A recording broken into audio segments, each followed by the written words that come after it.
মাননীয় সদস্য একটু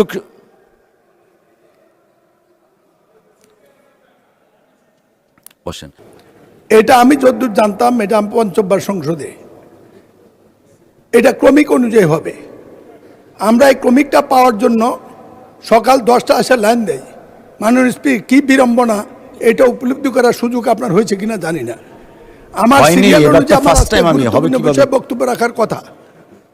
আমি যতদূর জানি, আমি জানতে চাই আমার নাম আছে, আমার সিরিয়াল কত, আমাকে ডাকেন নাই কেন? আপনার নাম আছে সিরিয়াল 16।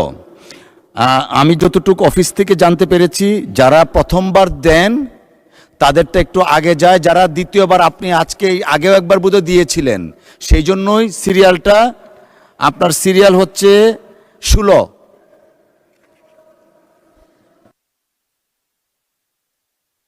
মাননীয় সদস্য, আই হ্যাভ বিন ইনফর্মড। মাননীয় সদস্য একটু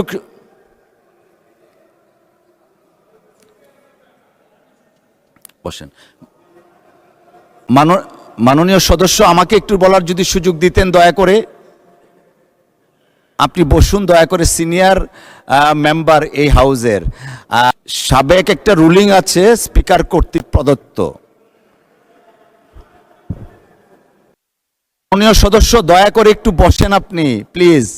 you are very respected and senior member of this house. না না না, মাননীয় আপনি বসেন, জয়নুল আবেদিন সাহেব আপনি বসেন প্লিজ। আপনি বসেন।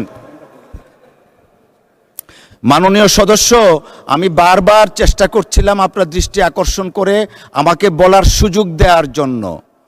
আমি সুযোগটা চাচ্ছি। আপনি senior and respected member of this honourable house.